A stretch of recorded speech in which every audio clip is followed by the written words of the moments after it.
चलिए दोस्तों, आज की इस वीडियो में हम लोग चर्चा करने वाले हैं क्लास 12 का एक्सरसाइज 6.4। इसके सारे क्वेश्चन को हम लोग सॉल्विंग करने की कोशिश करेंगे, लेकिन इससे पहले कुछ बेसिक चीज़ें जान लेते हैं। इसको सॉल्व करने के लिए इसके कुछ सूत्र को जान लेते हैं, उसको अच्छी तरह से समझ लेते हैं, तब हम लोग एक्सरसाइज 4.6 के क्वेश्चन को सॉल्व करेंगे। देखिए दोस्तों, इस वीडियो में हम लोग पढ़ने वाले हैं क्लास 12 के रैखिक समीकरण निकाय के बारे में पढ़ने वाले हैं। रैखिक समीकरण के बारे में पढ़ने वाले हैं। आप रैखिक समीकरण तो पढ़े होंगे। देखिए, आपके पास कोई समीकरण दिया रहेगा और उसको आव्यूह विधि से क्या करना है, आपको सॉल्व करना है। इस नियम का उपयोग करना पड़ेगा। मतलब कोई भी आपके पास समीकरण दिया हो, 2 या 3 समीकरण दिया होगा, तो वहां पर आव्यूह विधि क्या करेंगे, यूज करेंगे और उस समीकरण को सॉल्व कर देंगे। वहां पर एक्स वाई जेड का वैल्यू निकाल देंगे। मान लीजिए आपके पास कोई समीकरण दिया है। देखिए, आप ध्यान दीजिए, आपके पास कोई समीकरण दे दिया है 1x plus b1y plus c1z is equal d1, फिर a2x plus b2y plus c2z is equal d2, a3x plus b3y plus c3z is equal d3। मान लीजिए आपके पास कोई समीकरण दे दिया, ठीक है। आपके पास 3 समीकरण दिया, समीकरण 1, समीकरण 2, समीकरण 3। इसको ले सकते हैं समीकरण 1, इसको ले सकते हैं समीकरण 2, इसको ले सकते हैं समीकरण 3। दोस्तों, थोड़ी सी गौर करने की बात अब आ रही है। ध्यान देंगे, आपके पास 2 या 3 समीकरण दिया हो तो वहां से कैसे एक्स वाई जेड को निकालेंगे, यही बात मैं आपको अच्छी तरह से समझाने वाला हूँ। दोस्तों, यदि एक्स वाई जेड का वैल्यू निकालना चाहते हैं यहाँ पर, तो आपको आव्यूह विधि यूज करनी होगी। और वो आव्यूह विधि क्या होती है, यदि आप इसके स्टेप को समझ जाएंगे तो आप आसानी से एक्स वाई जेड के सारे वैल्यू को पुट करके निकाल सकते हैं। सो चलिए ध्यान से देखिएगा, माइंड लगाकर थोड़ा सा मोटा मोटी समझने की कोशिश करिएगा। ज़्यादा डीप में हम लोग नहीं जाएंगे, ऊपर से ही समझने की कोशिश करेंगे। यह बात आपके लिए समझना बहुत ही कंपलसरी है। तो चलिए आगे बढ़ाते हैं इस बात को।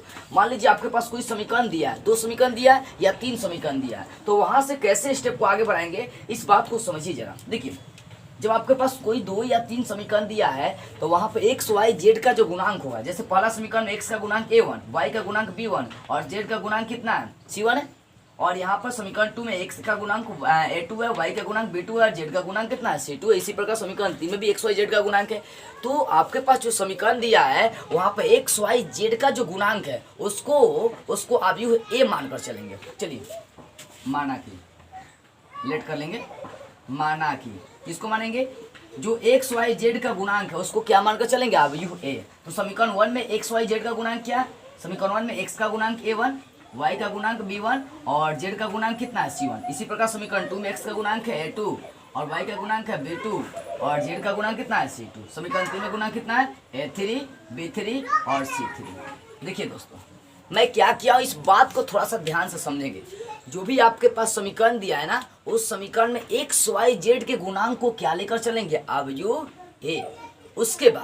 उसके बाद जो आपका अचर है, बराबर के बाद जो वैल्यू है, उसको आव्यूह b लेट करके चलेंगे। क्या लेट करके चलेंगे, आव्यूह v। चलिए लेट करते हैं। b बराबर हो जाएगा आपका अचर, बराबर के बाद वाला वैल्यू कितना है, d1, d2 और d3। और क्या बातें हैं, इस बात को थोड़ा सा ध्यान देंगे और समझने की कोशिश करेंगे। और बातें ये है कि अब बची एक्स वाई जेड। मैंने एक्स वाई जेड के गुणांक को क्या लेट कर लिया, आव्यूह a।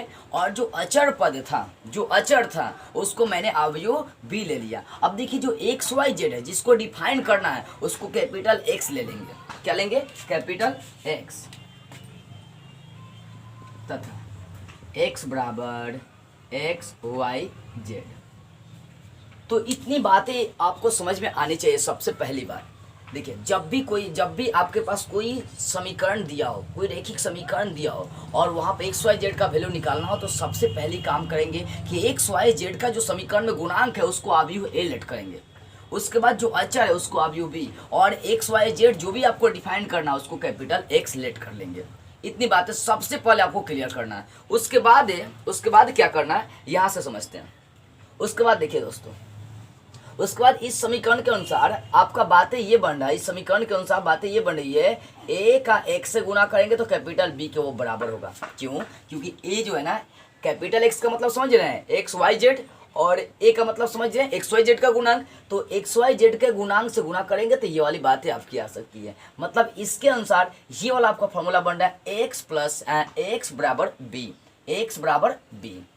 अब देखिए दोस्तों, इसी बात को थोड़ा सा आगे बढ़ाएंगे और यही से मैं आपको आव्यूह विधि का एक फॉर्मूला निकालूंगा जो एक्स वाई जेड निकालने के लिए एक सूत्र के रूप में आपका काम करेगा। चलिए, अब ये एक्स बराबर बी समझ गए, इसी समीकरण से निकला, ए का एक्स से गुना कर दिया और बराबर किसका हो गया, बी के बराबर हो गया। चलिए, अब यहाँ पे एक काम करते हैं, दोनों ओर ए यूनिवर्स से गुना करते हैं। यदि आप एक्सरसाइज 4.5 देखे है ना, तो अच्छी तरह से ये बातें आपको समझ में आ जाएंगी। दोनों ओर किससे गुना करेंगे, ए यूनिवर्स से गुना करने पर, करिए।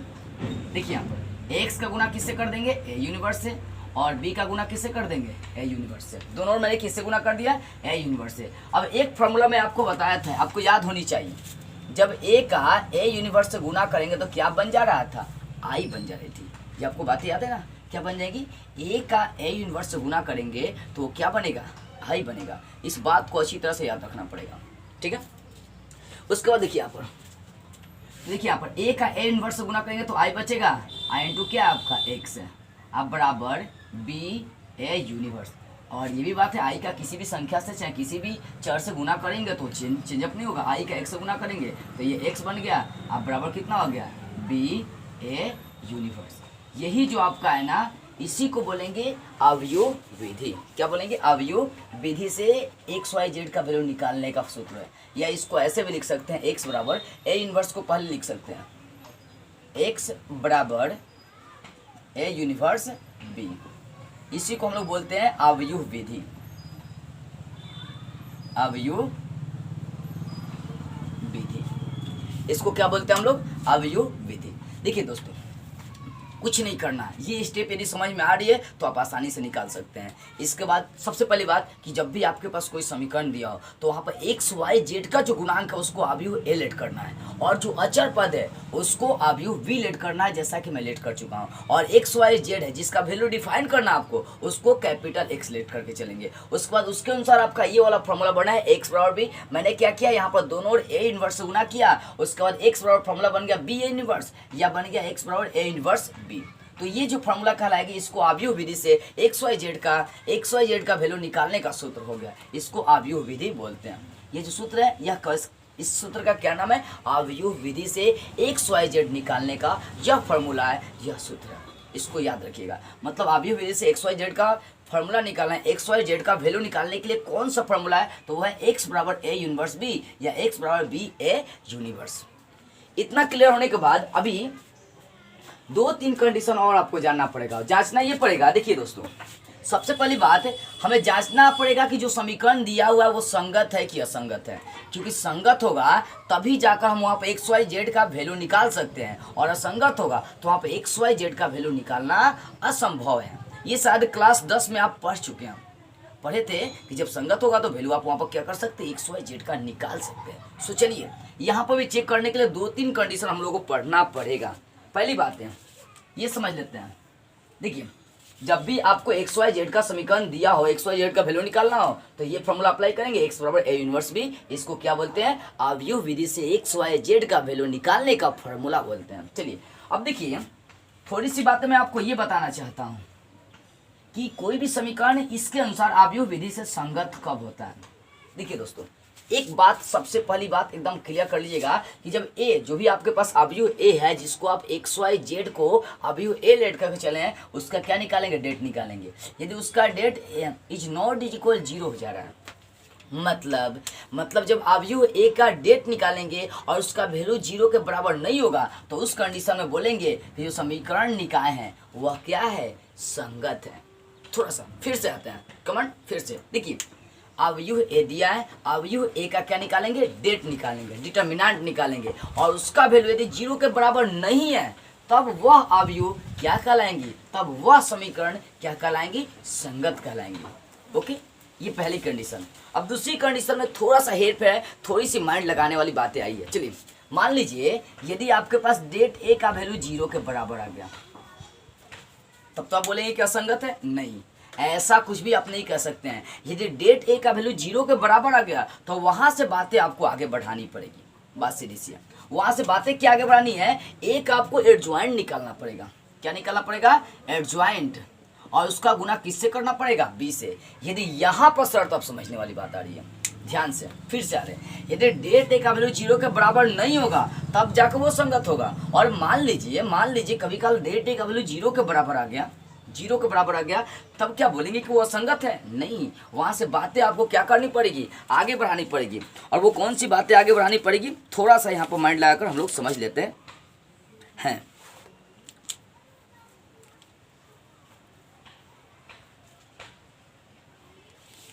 चलिए देखिए, तो ये समझ में आई क्या, संगत कब होंगी, जब डेट ए का वैल्यू, जब अवयव ए का डेट निकालेंगे उसका वैल्यू 0 के बराबर नहीं होगा तो संगत होगा, ठीक है ना। और यदि डेट ए का वैल्यू 0 के बराबर आ जाए तो क्या वहाँ पर संगत होगा? नहीं, वहाँ पर संगत बोलना उचित नहीं है। वहाँ से आगे बढ़ेंगे, ए का क्या निकालेंगे, एडजॉइंट निकालेंगे, और ए का एडजॉइंट का गुना बी से करेंगे। और यदि इसका वैल्यू 0 के बराबर आ गया, यदि इसका वैल्यू 0 के बराबर आ गया, तब जाकर बोलेंगे कि यह जो समीकरण निकाय है यह क्या है, असंगत है।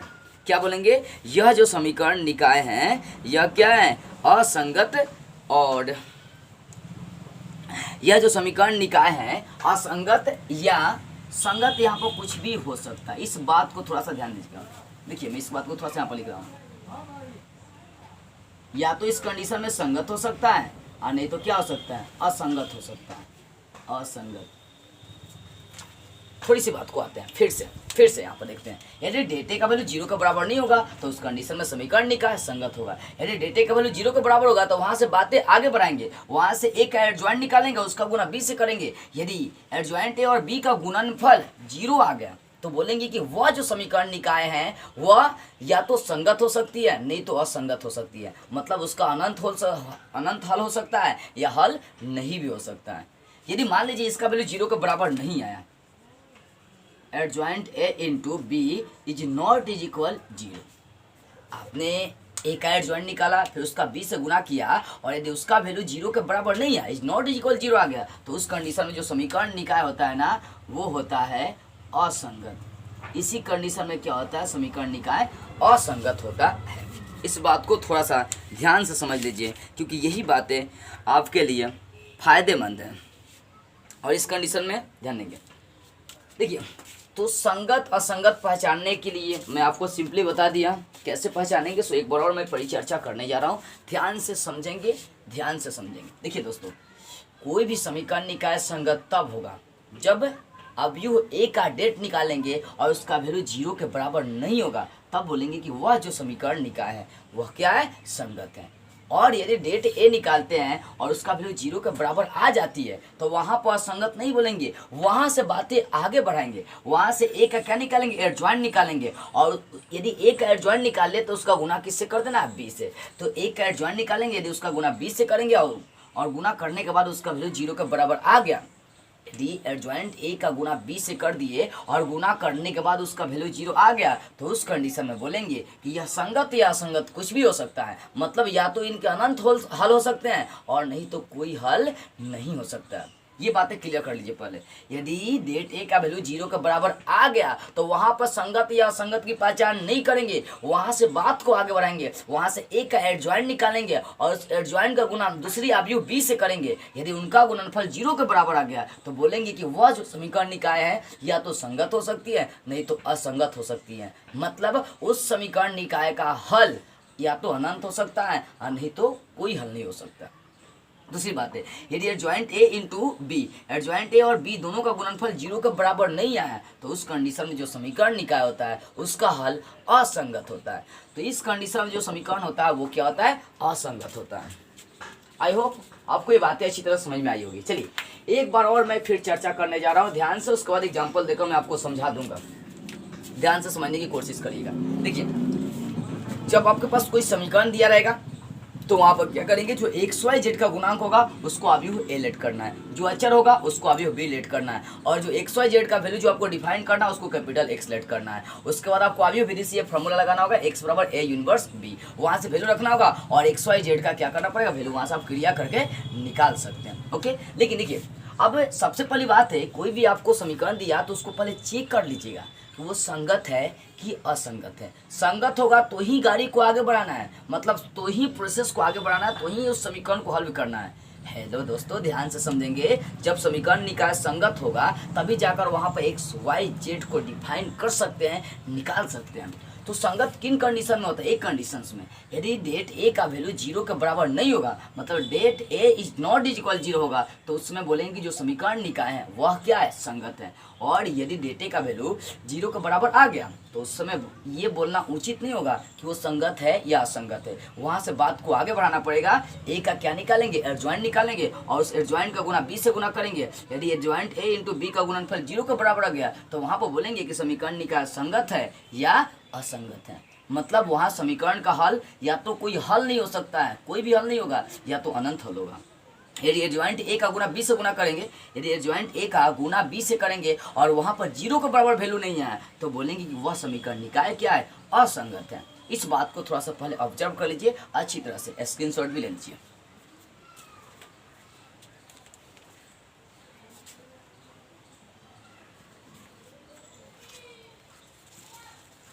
अब चलिए, अब जरा हम लोग एक्सरसाइज की आते हैं और क्वेश्चन को जरा सॉल्व करने की कोशिश करते हैं। मैं चाहूंगा ताकि इस बात को आपको समझा सकूं अच्छी तरह से। चलिए, अब एक्सरसाइज का पहला नंबर क्वेश्चन देखिए दोस्तों।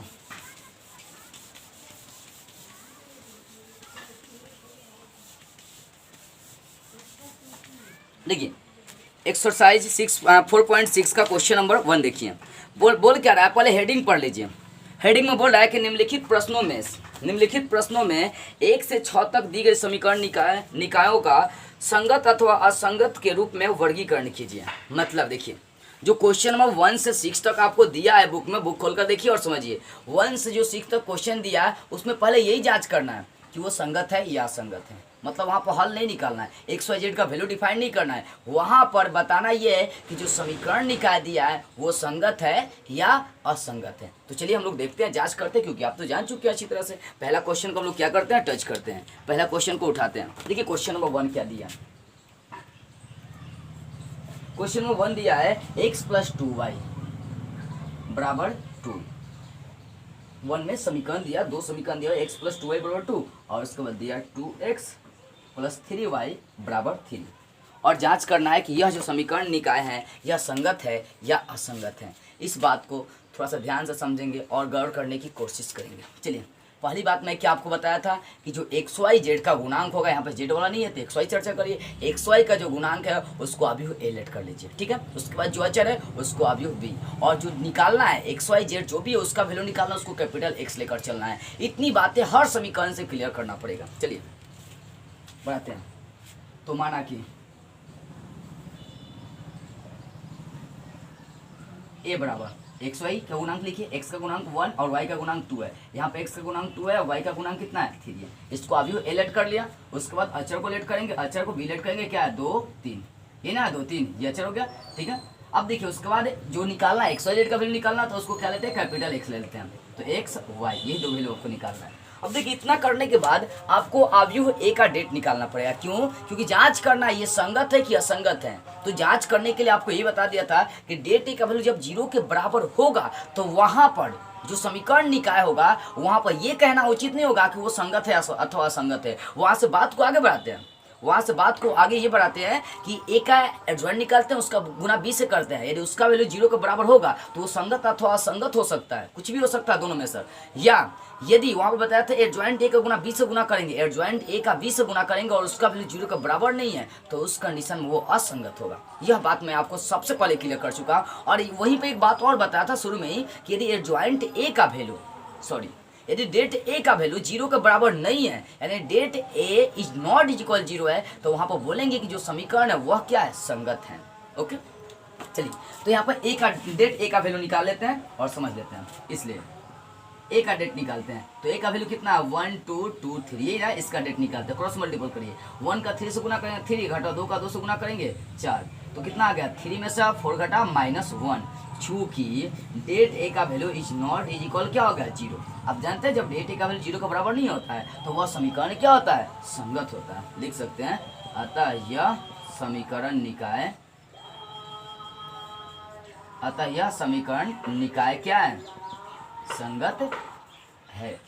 अतः यह समीकरण निकाय संगत है। तो ऐसे आप चेक कर सकते हैं कि जो समीकरण आपका दिया हुआ है वह संगत है कि क्या है, असंगत है।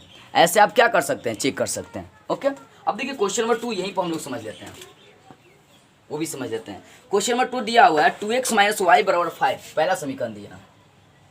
Question number 2 2x - y = 5, x + y = 4। इसको भी जांच करना है कि ये संगत है कि असंगत है। वैसे ही करेंगे, जो एक्स वाई का गुणांक दिया है उसको क्या लेट करेंगे, अब यू ए लेट करके चलेंगे। चलिए करिए।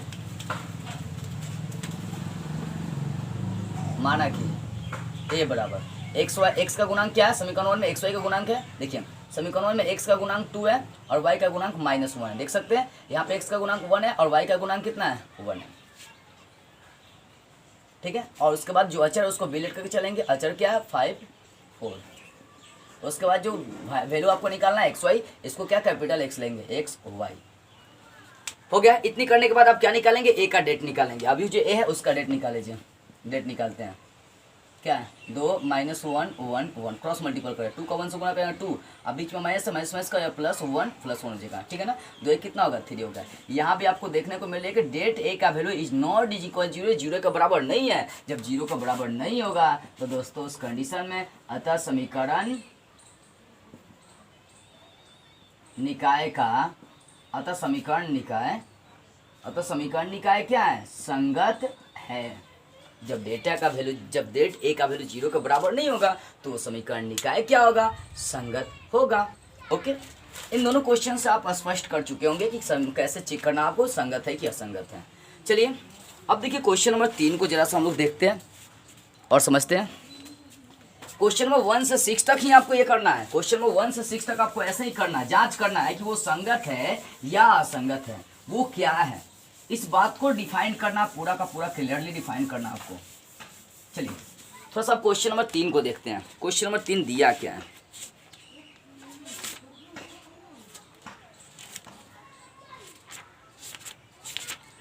देखिए क्वेश्चन नंबर 3 बोला कि x + 3y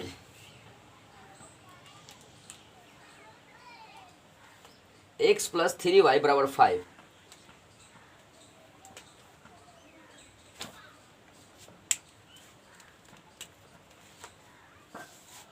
क्वेश्चन नंबर 3 देखिए, x + 3y = 5, उसके बाद बोला है 2x + 6y = 8। ये आपको दे दिया क्वेश्चन नंबर 3। अब इसको भी क्या करना है, जांच करना है कि यह जो समीकरण निकाय संगत है कि असंगत है। कैसे जांच करनी है, ये तो बात आपको मालूम है। चलिए प्रोसेस को आगे बढ़ाइए, समझते चलिए। एक्स वाई के गुणांक को क्या लेट करेंगे, आप यू एड करेंगे। माना कि ए बराबर 1, एक्स वाई समीकरण 1 में एक्स और वाई का गुणांक क्या, समीकरण 1 में एक्स का गुणांक 1 है और वाई का गुणांक 3 है। इसमें एक्स का गुणांक 2 है और वाई का गुणांक कितना है, 6 है। और अचर पद क्या क्या दिया है, 5 दिया और 8 दिया है। उसके बाद क्या क्या वैल्यू है, एक्स वाई है, तो एक्स वाई को क्या करेंगे, कैपिटल एक्स लेट कर लेंगे। इतना करने के बाद आपको क्या करना है, इतना करने के बाद ए का जो अवयव जो ए है आपका, उसका डेट निकालना है। तो अवयव ए कितना, 1 3 2 6। ओके, देखिए अब यहाँ क्रॉस मल्टीपल करें, 1 का 6 से गुना करेंगे 6, घटाओ 2 का 1 से ध्यान देते हैं, यहाँ पर 3 है 1 नहीं, अब यू देखिए 1 3 है 1 3 है, तो 2 का 3 से गुना करेंगे 6 हो जाएगा, 6 6 0। अब देखिए चूंकि यहाँ पर डेटे का वैल्यू क्या आ गया, 0 आ गया ना। देखिए मैं बता दिया था कि जब डेटे का वैल्यू 0 नहीं आएगा तब वो संगत होगा, और डेटे का वैल्यू यदि 0 आता है तो वहाँ से तो भाई गाड़ी को आगे बढ़ानी पड़ेगी, क्रिया आगे बढ़ानी पड़ेगी। जब डेटे का वैल्यू 0 के बराबर आ जाता है तब वहाँ से ए का क्या निकालते हैं, एडजॉइंट निकालते हैं, और एडजॉइंट निकालने के बाद उसका गुना बी से करते हैं, और बी से करने के बाद वहाँ 2 कंडीशन बनता है। यदि एडजॉइंट ए का गुना बी से करने के बाद उसका वैल्यू 0 के बराबर आता है तो कहते हैं कि उस समीकरण निकाय का हल या तो संगत होगा नहीं तो असंगत होगा। यदि एडजॉइंट ए का गुना बी से करते हैं और यदि उसका वैल्यू 0 के बराबर नहीं आता है तब उस कंडीशन में उस समीकरण का असंगत हल होता है। तो यहाँ पर डेटे का वैल्यू 0 आया तो इसका मतलब है कि इसका क्या करेंगे, गाड़ी आगे बढ़ाएंगे, इसका क्रिया आगे बढ़ाएंगे, मतलब ए का एडजॉइंट निकालने की ओर चलते हैं। चलिए ध्यान से इस बात को समझिएगा दोस्तों, बहुत सिंपल सी बात है, कॉमन सी बात है ये। चलिए तो यहाँ पर ए का एडजॉइंट निकालेंगे, या जो अवयव ए दिया मालूम है ना, 2 गुना 2 कोटि का एडजॉइंट निकालने का एक सिंपल सा तरीका है, मैं बता दिया हूँ। इसलिए एडजॉइंट ए कैसे निकालेंगे, कुछ नहीं करना आपको, इसका सिर्फ स्थान चेंज करना है इनके अवयवों का। मतलब 1 के स्थान पर 6 है, 6 के स्थान पर 1 कर देंगे, और सब जो अवयव बच रहा है उसका चिन्ह चेंज अप करेंगे। प्लस है तो माइनस, माइनस होगा तो प्लस। यहाँ पर हो जाएगा 6 और यहाँ पर हो जाएगा 1। देखिए इनका अवयव का स्थान चेंज कर दिया, और सब जो अवयव बचा उसका चिन्ह चेंज करना। 3 का चिन्ह प्लस है तो हो जाएगा ये -3, यहाँ का 2 का चिन्ह प्लस है तो यह हो जाएगा -2। तो ये निकल गया एडजॉइंट ए। 2 गुना 2 कोटि का अवयव का एडजॉइंट निकालने का यह एक क्या होता है, सूत्र होता है, ट्रिक होता है। ठीक है, एडजॉइंट ए निकल गया। जब ये निकल गया तो आपको क्या करना पड़ेगा, एडजॉइंट ए का गुना किससे करना पड़ेगा, बी से। एडजॉइंट ए का गुना, एडजॉइंट ए 6 -3 -2 1, ये एडजॉइंट ए। गुना इसका बी से करना है तो बी का वैल्यू कितना दिया हुआ है, 5 और 8 है। गुना करके देखिए क्या करना है, पहली पंक्ति का पहले स्तंभ से गुना करना है। 6 का 5 से 30 प्लस माइनस -3 की 24। अब आगे करते हैं -10 और +8। देखिए तो यहाँ पर क्या आ रहा है, 30 में से 24 घटाएंगे 6 और यहाँ पर हो रहा है -2। बताइए ना, 8 में से 10 घटाएंगे -2। अब देखने को बात ये मिल रही है, चूँकि एडजॉइंट ए का जब गुना में बी से किया तो इसका value is not is equal 0 है, मतलब 0 के बराबर नहीं है। याद आ रही है, कुछ बातें समझ में आ रही है। देखिए दोस्तों, मैं आपको पहले ही क्लियर कर चुका हूँ कि जब डेट ए का वैल्यू 0 के बराबर आएगा तो वहाँ से आगे बात को बढ़ाना पड़ेगा। डेट ए का वैल्यू यदि 0 के बराबर नहीं आएगा तो वहीं पर हम लोग लिख दे रहे थे कि समीकरण निकाय संगत है, लेकिन जब डेट ए का वैल्यू 0 के बराबर आएगा तो वहां से क्रिया बढ़ानी पड़ेगी। कैसे बढ़ानी पड़ेगी, मैं बताया था कि जब डेट ए का वैल्यू 0 के बराबर आएगा तो वहां से अवयव ए का क्या निकालना पड़ेगा, एडजॉइंट। एडजॉइंट निकालने के बाद उसका गुना बी से करना पड़ेगा, मतलब एडजॉइंट ए का गुना बी से करेंगे। अब वहां भी गुना करने पर 2 कंडीशन थे। यदि एडजॉइंट ए का गुना बी से कर रहे हैं और वहां पर वैल्यू 0 के बराबर आ रहे हैं तो समीकरण निकाय के 2 हल या तो वो संगत होंगे नहीं तो असंगत होंगे। और वही बात जब एडजॉइंट ए का गुना बी से करने के बाद 0 नहीं आ रहे थे तो आप फटाके लिख रहे थे कि वह समीकरण निकाय असंगत है, और वही कंडीशन यहाँ पर आ चुकी है कि एडजॉइंट ए का गुना बी से किया हो तो वैल्यू 0 नहीं आया है, इज नॉट इज इक्वल 0, मतलब यह जो समीकरण निकाय दिया है वह क्या है, असंगत है। क्या है, असंगत। लिख देंगे इस बात को। अतः दिया गया समीकरण निकाय क्या है, असंगत है। तो ऐसे चेक करना है आपको कि जो दिया गया समीकरण निकाय है वो संगत है कि असंगत है। आई होप अब आपको ये सारी बातें अच्छी तरह से क्लियर हो गई होगी। तो आज की वीडियो में बस इतनी ही बातें रहेगी। मैं बस आपको बेसिक चीज़ें बताने की कोशिश कर रहा था, इसमें समझाने की कोशिश कर रहा था। अब देखिए, अब सारे क्वेश्चन हमारे अनुमान से लग रहा है कि आप लगभग सॉल्यूशन निकाल सकते हैं सारे क्वेश्चंस का। थोड़ा सा माइंड लगाइए। अब देखिए क्वेश्चन नंबर 4, 5, 6 है, यहाँ भी संगत असंगत जांच करना है। आप जाइए घर पर इसको बनाइए, फिर हम लोग अगले वीडियो में इन सारे क्वेश्चन को अच्छी तरह से समझेंगे। बस आज की वीडियो में इतना ही।